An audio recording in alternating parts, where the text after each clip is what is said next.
સંસ્કારી નગરી વડોદરાના યુનાઇટેડ વેના ગરબા વિવાદોનું એપીસેન્ટર બની રહ્યા છે। કિસિંગ વિવાદ બાદ હવે યુનાઇટેડ વેના ગરબાનો વધુ એક વિવાદ સામે આવ્યો। અહીં માતાજીની આરાધનાના પર્વમાં મર્યાદાનું ઉલ્લંઘન જોવા મળ્યું।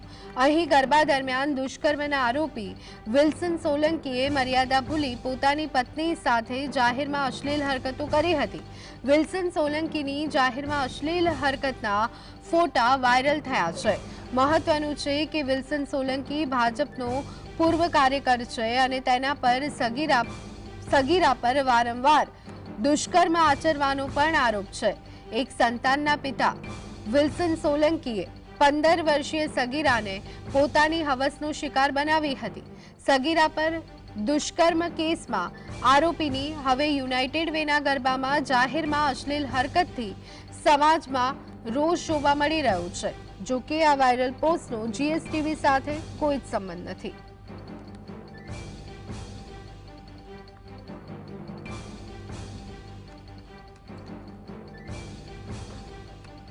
તો શા માટે સંસ્કારી નગરીમાં આ રીતે નવલી નોરતાના પાવન પર્વમાં આવી અશ્લીલ ઘટના બની રહી છે? શા માટે ગરબામાં અશ્લીલ હરકતોની પોસ્ટ સામે આવી રહી છે? ધર્મના નામે ધતિંગ શા માટે ચાલી રહ્યા છે? શા માટે લોકોની આસ્થાને ઠેસ પહોંચાડવાના પ્રયત્ન અવારનવાર થઈ રહ્યા છે? આવા અભદ્ર વિડીયો સોશિયલ મીડિયામાં મૂકવાનો આશય આખરે શું આવી ઘટના રોકવા માટે તંત્ર પગલાં લેશે?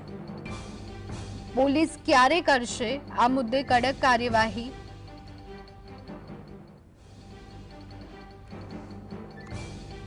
તો શા માટે સંસ્કારી નગરીમાં આવી અસંસ્કારી ઘટના બની રહી છે? થોડા દિવસ પહેલા નવરાત્રિમાં આ પ્રકારની ઘટના અને પોસ્ટ સામે આવી હતી। રીલ બનાવવા માટે જાહેરમાં અશ્લીલ હરકતો કરતું યુગલ જોવા મળ્યું હતું। તેને લઈને પણ ઘણા વિવાદો થયા હતા। ત્યારે વડોદરા કે જે સંસ્કારી નગરી તરીકે ઓળખાય છે, ત્યાંથી આ પવિત્ર નવલા નોરતાના તહેવારમાં અસંસ્કારી ઘટના સામે આવી છે। કિસિંગ વિવાદ બાદ હવે યુનાઇટેડ વેના ગરબાનો વધુ એક વિવાદ સામે આવ્યો છે। માતાજીની આરાધનાના પર્વમાં રીતસરનું મર્યાદાનું ઉલ્લંઘન થતું જોવા મળ્યું।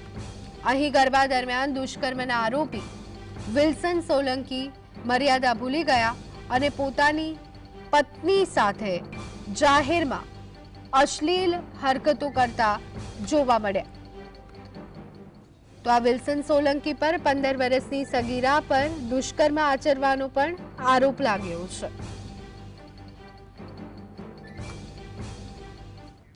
તો આ અંગે વધુ વિગત મેળવી લઈએ। સંવાદદાતા રૂપેશ અમારી સાથે જોડાઈ ગયા છે।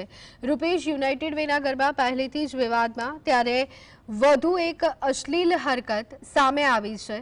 વિલ્સન સોલંકી કે જેમની પર પહેલેથી દુષ્કર્મનો આરોપ છે, તે જાહેરમાં ભાન ભૂલી પત્ની સાથે અશ્લીલ હરકત કરતા જોવા મળ્યા।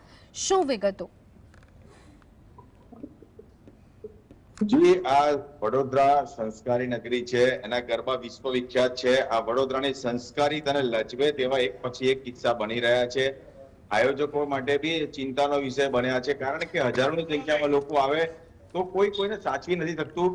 પણ ચોક્કસ એ લોકોની આયોજકોની એક મર્યાદા પણ હોય છે, સાથે તૈયારી પણ હોય છે કે સંપૂર્ણપણે ગ્રાઉન્ડને ચોક્કસ એક ફ્રી રાખે અથવા કે સારું એક માહોલ ઉભો કરે।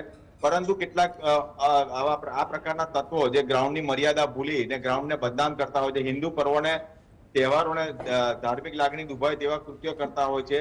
આ વિલ્સન સોલંકી પણ આમાંનો જ એક છે। અગાઉ આ દુષ્કર્મનો આરોપી છે અને એને જાહેરમાં પોતાની પત્નીને આ રીતે ચુંબન કરતો જે વિડીયો સોશિયલ મીડિયા પર પોસ્ટ મૂકી છે, એને લીધે ચકચાર મચી છે। કારણ કે ગ્રાઉન્ડ પર નોટ ઓનલી યુવાઓ, તરુણો પણ આવતા હોય છે, 14 વર્ષથી ઉપરના સર્વ કોઈ આવતા હોય છે। એ લોકોને પાસે શું, એ લોકોના પર શું માનસિક અસર પહોંચે, સૌથી મોટો સવાલ।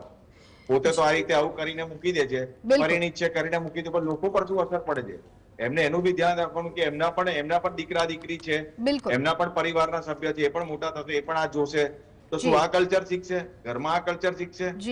એ સૌથી મોટો સવાલ છે। એટલે આવા જ વિધર્મીઓના કારણે હવે ગરબા પહેલા અગાઉ તો આપણા જ લોકો હતા, પણ હવે તો આ વિધર્મીઓ પણ અંદર આવીને આ પ્રકારના કૃત્યો કરી રહ્યા છે। એને લઈને વડોદરાના ગરબા કેમે કરીને લજવાનો આ લોકોનો આ જે વિલ્સન સોલંકી જવાનો પ્રયાસ છે કેમે કરીને સાંકી ના લેવાય. જી બિલકુલ આભાર રૂપેશ સમગ્ર માહિતી